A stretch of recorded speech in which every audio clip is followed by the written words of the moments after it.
Il y aura des lamentations. La Bible dit ici, ils se lamenteront et auront le cœur tellement brisé que même, tenez, je vais vous en donner un autre. Genèse 45, si vous voulez le prendre. Allons-y un instant et lisons aussi cela dans la Genèse. Je crois, le chapitre 45 de la Genèse. J'aimerais prendre ceci. Joseph qui se fait connaître à sa famille. Nous allons le prendre et montrer les types de ce qui arrivera en ce jour-là. Ensuite, nous allons relier tout ça. Joseph ne pouvait plus se contenir devant ceux qui l'entouraient. Il s'écria, « Faites sortir tout le monde !» Maintenant, souvenez-vous, Joseph, alors qu'il allait se faire connaître, s'est écrié, « Que tout le monde sorte !» Et il ne resta personne avec Joseph quand il se fit connaître à ses frères. Il éleva la voix en pleurant. Les Égyptiens l'entendirent, et la maison de Pharaon l'entendit. Il doit avoir crié fort. Joseph dit à ses frères, « Je suis Joseph. Mon père vit-il encore ?» Mais ses frères ne purent lui répondre, car ils étaient troublés par sa présence. Joseph dit à ses frères, « Approchez-vous de moi. » Et ils s'approchèrent. Il dit, « Je suis Joseph, votre frère, celui que vous avez vendu pour être mené en Égypte. Maintenant, ne soyez pas affligés et ne soyez pas fâchés de m'avoir vendu pour être conduit ici, car c'est pour vous sauver la vie que Dieu m'a envoyé devant vous. Oh, comme c'est beau! Voilà 2 ans que famine est dans le pays et il n'y aura là ni épis ni moisson. Dieu m'a envoyé devant vous pour vous faire subsister dans le pays et pour vous faire vivre par une grande délivrance. Laissez-moi prendre ça maintenant et le comparer avec Zacharie 12. Juste un instant. Or, nous connaissons cela en type. Si vous enseignez les types, alors vous le comprendrez toujours correctement, je crois, en type. Donc, Joseph, quand il est né, il a été haï par ses frères. Pas vrai? Maintenant, je veux vous montrer. Joseph représente l'Église remplie de l'Esprit. Joseph a été haï par ses frères. Pourquoi? Parce qu'il était spirituel. Joseph n'y pouvait rien s'il avait des visions.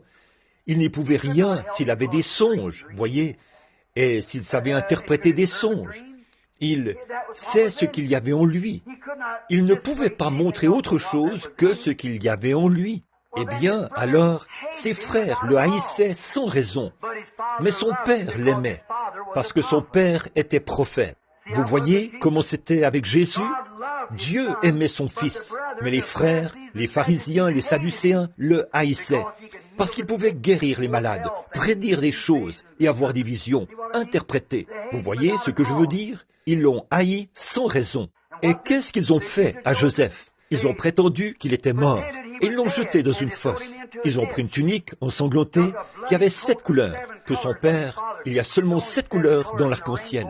Et l'arc-en-ciel, nous savons ce que... Nous allons y arriver un peu plus tard, je pense, ce soir. L'arc-en-ciel au-dessus de lui, Jésus, là, il avait l'aspect d'une pierre de jaspe et de sardoine. Et il y avait un arc-en-ciel. Un arc-en-ciel est une alliance. Et c'était l'alliance de Dieu sur Joseph. Et alors, ils ont taché sa tunique de sang et l'ont ramené à leur père. Il était censé être mort. Mais on l'a ressorti de la fosse et mis dans une vendue à Pharaon, quelqu'un en Égypte, et un général l'a gardé. Et après tout ça, quelque chose de fâcheux lui est arrivé, et on l'a jeté en prison.